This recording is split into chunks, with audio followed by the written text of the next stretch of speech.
Women tend to be the main caretakers of children and extended family members or their elderly parents. So, when the labor force is impacted, when women are fired, when social safety nets start getting yanked, it doesn't just impact that one particular person, it impacts like their whole family. This could impact whole communities. CNN put out this article last week. It says nearly 500,000 women have left their jobs so far this year. Here's why in their own words. We're going to talk about this because, like, so many people are applauding SNAP being pulled. So many people are just like so excited about the DEI firings and so many women losing their jobs. Black women have lost their jobs in record amounts, and people are like, yeah, they didn't deserve those jobs. But women are the ones that are taking care of kids and family members. So this impacts so many people, and so many people are so short-sighted when it comes to cheering on this, all of this that's going on in the labor force and the economy and the cruelty of this government. The political is personal and the personal is political, and all of this impacts us all. More than 450,000 women have dropped out of the U.S. labor market since January, according to the Bureau of Labor Statistics. Outside of the pandemic, is one of the steepest declines on record. While there is a confluence of factors at play, the surge has been driven largely by women with young children. The broader trend, however, has economists sounding the alarm that the losses not only could erase the historic gains women have made since the pandemic, but also reshape the labor force for years to come. CNN heard from hundreds of women who left their jobs this year, some by choice, plenty not. Here are some of their experiences. Entries have been edited for length and clarity. So this is Catherine Ranson DeSerbo. She's 35 out of North Carolina. She says, I'm a Black woman who recently left my job at a progressive nonprofit. On the surface, I left because of burnout, the constant emergencies, the instability, and the toll of working in fear-based environments for years. But the deeper reason was more personal.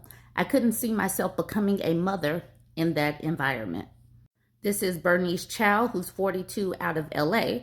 She says, as a C-suite executive and a mother of 2 young children, I was expected to be available for last-minute client meetings while also managing every detail of home and family life. The juggling made burnout inevitable. It wasn't one big breaking point.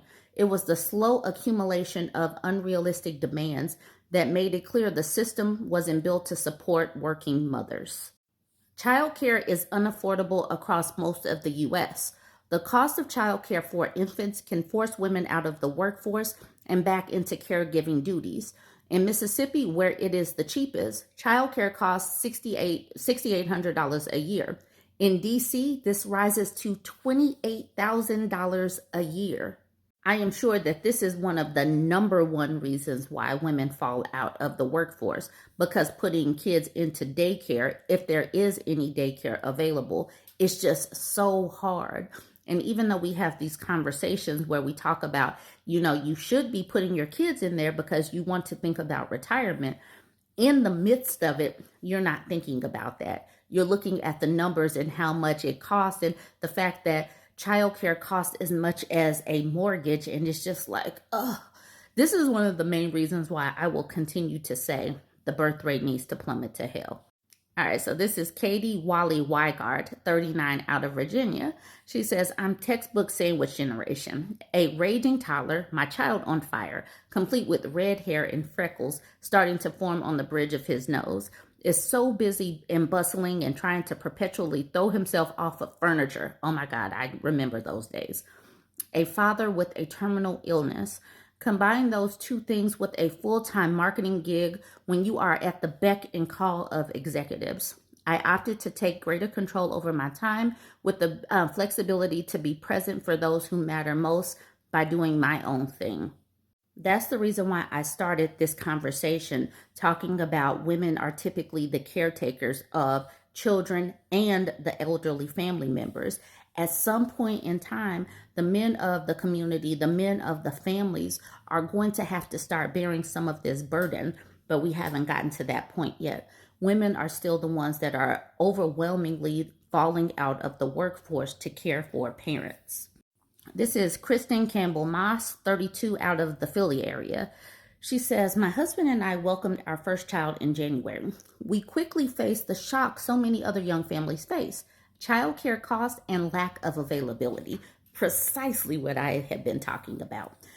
As of April 2025, my son was waitlisted at 9 childcare providers in my county, and we would be paying an average of $1,400 a month for 3 days per week.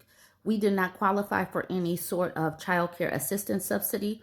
Financially, it wasn't sustainable. So there are so few, and this is where the government could come in. The government wants women to have babies, but they don't offer any kind of subsidies for the cost of childcare. And so that's the reason why many of these childcare places are closing, because they aren't making enough money to even stay open, and the parents can't pay how much it actually costs.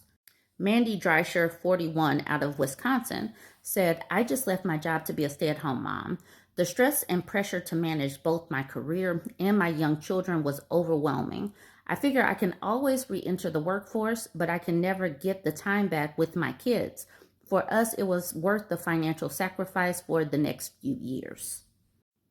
This is Amy Andrade, 59, out of Atlanta. She said, the workplace is not what it was when I graduated college in 1988. Ageism is real, and subconscious biases are evident. In my household, I am the main source of income. With a junior in college and a sophomore in high school, I have sent out hundreds of resumes, hired a coach, and landed the interviews, but not yet an opportunity.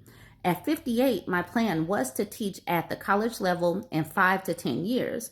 Now, I'm looking at fast-tracking this plan and working with a former colleague on a startup company. Corporate America has lost its way. Then CNN gives us this graph. Black women have a higher unemployment rate than other groups of women.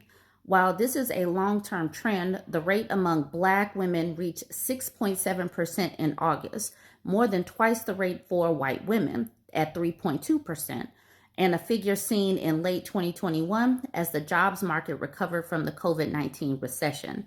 So you can see all women right here, and this is 3.8 is the unemployment rate. White women have the lowest. Black women have the highest. Racism and sexism is at play.